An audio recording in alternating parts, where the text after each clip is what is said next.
Hello guys, welcome to my channel. कैसे हैं आप? आई होप आप सब अच्छे होंगे। तो दोस्तों, इस बीच मैं कंटिन्यूअस वीडियो नहीं डाल पा रही हूँ क्योंकि अभी मेरी ज़्यादातर ट्रैवल की वीडियो रहती हैं। तो अभी मेरी कुछ दिन पहले की ये ट्रैवल की वीडियो थी जो मैंने लाखा मंडल पर वीडियो डाली है। आप लोगों ने देखी है, आशा करती हूँ देखी होगी। अगर नहीं देखी है तो जाकर देख लीजिए, मेरे चैनल पर वो मौजूद है। बहुत ही चमत्कारी मंदिर है, आप देखेंगे। 2 वीडियो उस पर मैंने डाली है, अब तीसरी वीडियो यहाँ पर डाल रही हूँ मैं आज आपको। जो पंडित जी है, पुराने समय में यहाँ पर क्या होता था और कैसे होता था उसके बारे में बता रहे हैं। अगर आपको अच्छा लगे तो लाइक करना, शेयर करना और अपने फ्रेंड्स में सबके साथ इसको शेयर कर देना। और सब्सक्राइब तो जो नए हैं वो ज़रूर करेंगे, ऐसी मैं आशा करती हूँ। तो चलिए, पंडित जी जो बता रहे हैं वो आप भी सुनिए। यहाँ के बारे में क्या क्या वो बता रहे हैं बातें, पुराने समय में यहाँ कैसा होता था, पहाड़ों में कैसा माहौल था, वो आप ज़रूर सुनिए। 100 साल कितने साल चलता है? देवदार के बारे में कहावत है ना कि कितने सालों तक देवदार खराब नहीं होता। हाँ, हमारे जो घर है ना जी, हाँ, मैं आपको बता रहा हूँ, जैसे जो पुराने घर बने हैं ना, हाँ, जैसे घर को बने हुए 500 साल हो गए। हाँ, हो गए होंगे। 500 साल हो गए घर को बने हाँ, हुए। और इस घर की जो है ना लकड़ी देखो, हाँ, वही मैं देख रही थी अभी थोड़ी देर पहले। लकड़ी आप जब सिमट 500 साल हो गए, सामने जो दिखाई दे रहा है। 5 साल पे जो रिपेयरिंग मांगता है, ये 500 साल। और आजकल उसकी जो है वो करते हैं, लिपाई करते हैं, पानी से धोते हैं। और आजकल है एक बरसात में उधड़ जा रही बाहर में भी गेरू लगा रखा है, ऐसा लग रहा है। मट्टी मट्टी। गेरू हाँ, कम है। और ये गेरू है और लाल मट्टी। ऊंचाई कम लग रही है, बड़ी ऊंचाई कम लग रही है। ऐसे ही होते थे पहाड़ों में पहले घर। इस मकान के 3 स्तर है। हैं? तो पहाड़ है, ये 3 लेयर में है। सबसे ऊपर में पहाड़ हो गया। देखो वहाँ पर रहते हैं आप, ये चौक दिख रहा है ना आपको, सामने छोटा सा नीचे वाला, अच्छा, इसके नीचे डोबड़ी है। ये ठीक है। डोबड़ी गोठ अलग होता है, डोबड़ी बनते हैं ऐसे चौकोर खाने, उसमें अनाज रखे जाते हैं। हाँ, एक में धान है, एक में मक्का है, एक में मंडुआ है, एक में गेहूं रखे हुए हैं। किस चीज के बनाते हैं वो उसके बने हुए पत्थर के बाई का यहाँ बने हुए चिनाई करके ना।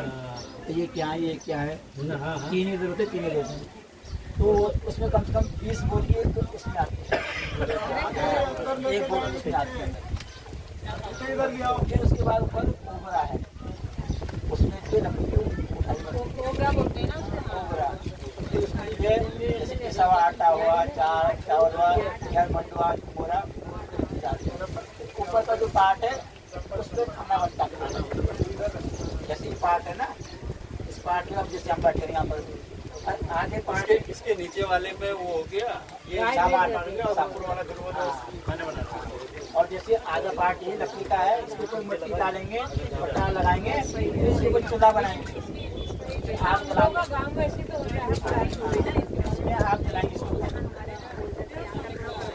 बाबू बोलते हैं, फिर पत्थर के बाद मट्टी में भून के ना रख जाते हैं। चूल्हा बनता है, फिर इसमें आग जलाते हैं, तो उसमें सर्दी हो तो आग से गर्मी में जो छोटे खाना बनता है उसमें।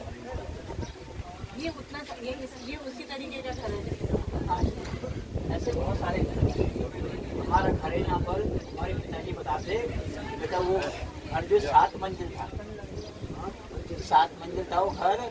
तो क्या था कि वहाँ से पुल था कि पुराना, इस चौक है ना ये, इस चौक में पुल था, तब लोग हम यहाँ पूजा करने आते थे। बहुत पुरानी बात है। तो वहाँ से पुल रख के उसमें बोले यहाँ बहुत बड़ा जंगल था।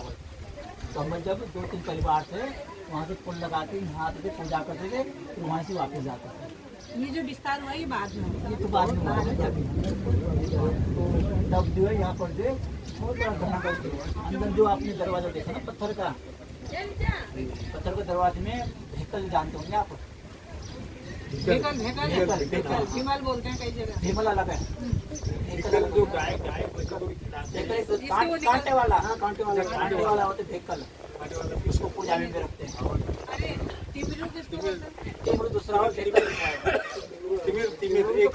तिमिल अलग हो गया, तिमिल हो गया।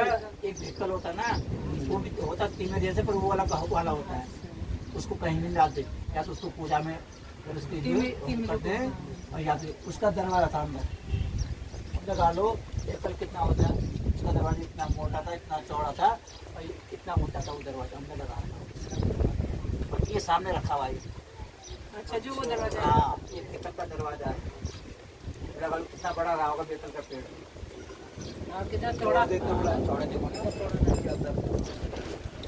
ये सब से बने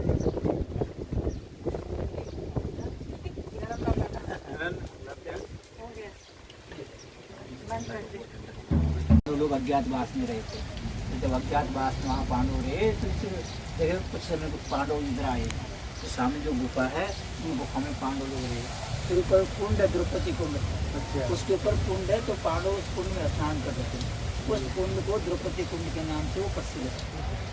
वो ऊपर कुंड बना हुआ है, वो सड़क नीचे जो रोड बनी है जी, वहाँ से फिर पैदल मार्ग वहाँ जाना। पहाड़ी के चारों गुफाई गुफा बताते हैं कि जब यमुना जी जब ये मंदिर बनाया ना पांडवों ने, यमुना जी पहले इतनी ऊपर थी, इस मंदिर को स्पर्श कर दी थी। तो ये पहाड़ी है ना सामने वाली, ये कुदरती बनी है रेत और वजह से ये टापू बना था। नदी के वो आज भी वहाँ पूजाई करते हैं। आज उसमें नदी वाली पत्थर तो उसके अंदर एक जो इधर वाली गुफा है ना, अंदर एक शिवलिंग भी है उसके अंदर। वहाँ एक संत रहते हैं, जब अंदर गए उसमें छोटा सा शिवलिंग है, उस पर भी वहाँ अभिषेक हो रहा है, वहाँ भी जल सकते हैं उस पहाड़ी के ऊपर अंदर पास में गुफा है ना। आप लोग गए पंडित जी इधर कभी? हाँ जी, तो जाते रहते ना जी। वहाँ तक गाड़ी नहीं जाती? गाड़ी थोड़ा नहीं चाहिए, थोड़ा पैदल है वहाँ से। मैंने ऐसे सुना है कि ये पांडव लोग जब तक शिव जी के दर्शन में करें तो ये खाना नहीं खाते। ऐसा हुआ ना जी, जब वो महाभारत समाप्त हुई, अपना राज्य उन्हें अपने नाती राजा परीक्षित को दे दिया। फिर चाहते थे कोई शिव दर्शन करना।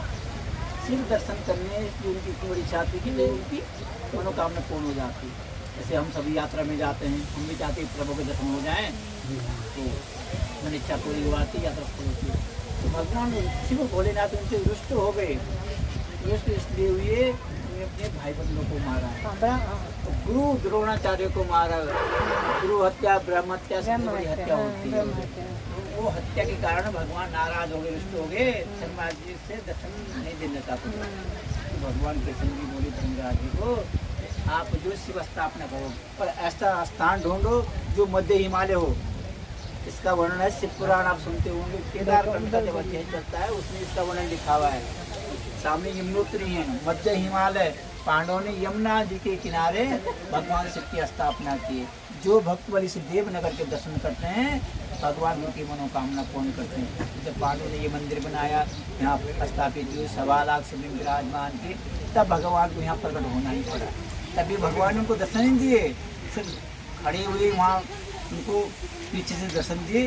यहीं से आगे भोलेनाथ निकलते उनके पीछे पांडव गए केदारनाथ अंतर्ध्यान हो गए। फिर वहाँ मंदिर बना, हाँ, फिर मंदिर बनाकर फिर बद्रीनारायण गए। फिर विष्णु जी की लक्ष्मण की पूजा की पांडवों ने।